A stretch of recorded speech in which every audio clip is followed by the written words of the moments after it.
This is the Gospel reflection for the solemnity of the most holy body and blood of the Lord. The Gospel for this Sunday is from the Gospel of Mark, chapter 14, verses 12 to 16 and 22 to 26. On the first day of Unleavened Bread, when they sacrificed the Passover lamb, his disciples said to him, "Where will you have us go and prepare for you to eat the Passover?" And he sent two of his disciples and said to them, "Go into the city, and a man carrying a jar of water will meet you. Follow him, and wherever he enters, say to the householder, 'The teacher says, where is my guest room, where I am to eat the Passover with my disciples?' And he will show you a large upper room, furnished and ready. There prepare for us." And the disciples set out and went to the city, and found it as he had told them, and they prepared the Passover. And as they were eating, he took bread, and blessed, and broke it, and gave it to them, and said, "Take, this is my body." And he took a chalice, and when he had given thanks, he gave it to them, and they all drank of it. And he said to them, "This is my blood of the covenant, which is poured out for many. Truly I say to you, I shall not drink again of the fruit of the vine until that day when I drink it new in the kingdom of God." And when they had sung a hymn, they went out to the Mount of Olives. The Gospel of the Lord. Praise to you, Lord Jesus Christ. Dear brothers and sisters, what are we celebrating on the solemnity of the body and blood of Christ?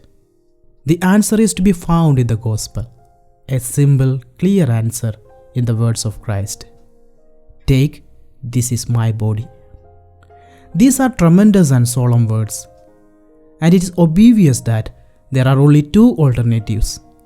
Either we accept them as they are and give up trying to understand how such a thing might be possible, or we must reject them as intolerable, as the Jews and many disciples did.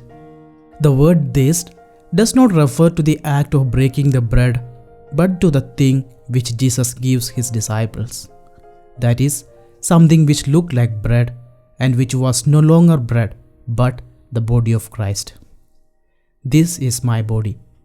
That is to say, what I am giving you now and what you are taking is my body. For the bread is not only a symbol of body of Christ, it becomes his very body. As the Lord has said, "The bread which I shall give for the life of the world is my flesh." Therefore, the Lord conserves the appearances of bread and wine but changes the bread and wine into the reality of his flesh and his blood. Therefore, any interpretation in the direction of symbolism or metaphor does not fit the meaning of the text. The same applies to the "this is my blood." The words of consecration of the chalice clearly show that the Eucharist is a sacrifice. The blood of Christ is poured out, sealing the new and definitive covenant of God with men. This covenant remains sealed forever by the sacrifice of Christ on the cross, in which Jesus is both priest and victim. The Church has defined this truth in these words: "If anyone says that in the Mass a true and proper sacrifice is not offered to God, or that to be offered is nothing else but that Christ is given us to eat, let him be anathema." The words pronounced over the chalice must have been very revealing for the apostles, because they show that the sacrifices of the Old Covenant were in fact a preparation for an anticipation of Christ's sacrifice. The apostles were able to grasp the covenant of Sinai, and the various sacrifices of the temple were merely an imperfect prefigurement of the definitive sacrifice and definitive covenant which would take place on the cross and which they were anticipating in the supper. A clear explanation of the sacrificial character of the Eucharist can be found in the inspired text in chapters 8 and 9 of the letter to the Hebrews. Similarly, the best preparation for understanding the real presence and the Eucharist as food for the soul is a reading of chapter 6 of the Gospel of St. John. In the Last Supper, then, Christ already offered himself voluntarily to his Father as a victim to be sacrificed. The supper and the Holy Mass constitute with the cross one and the same unique and perfect sacrifice.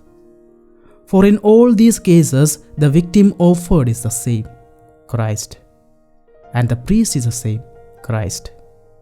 The only difference is that the supper, which takes place prior to the cross, anticipates the Lord's death in an unbloody way and offers a victim soon to be immolated, whereas the Holy Mass offers also in an unbloody manner the victim already immolated on the cross, a victim who exists forever in heaven.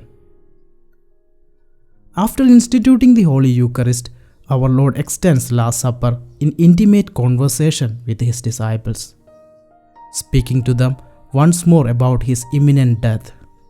His farewell saddens the apostles, but he promises that the day will come when he will meet with them again, when the kingdom of God will have come in all its fullness.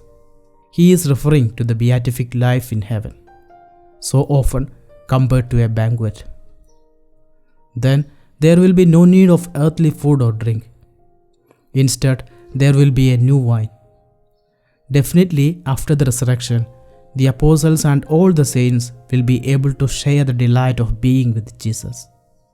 Vatican II teaches, at the Last Supper, on the night he was betrayed, our Savior instituted the Eucharistic sacrifice of his body and blood. This he did in order to perpetuate the sacrifice of the cross throughout the ages until he should come again, and so to entrust to his beloved spouse, the Church, a memorial of his death and resurrection, a sacrament of love, a sign of unity, a bond of charity, a paschal banquet in which Christ is consumed. The mind is filled with grace, and a pledge of future glory is given to us. When we receive Holy Communion worthily, we are promised that we will be one with the Lord someday, face to face.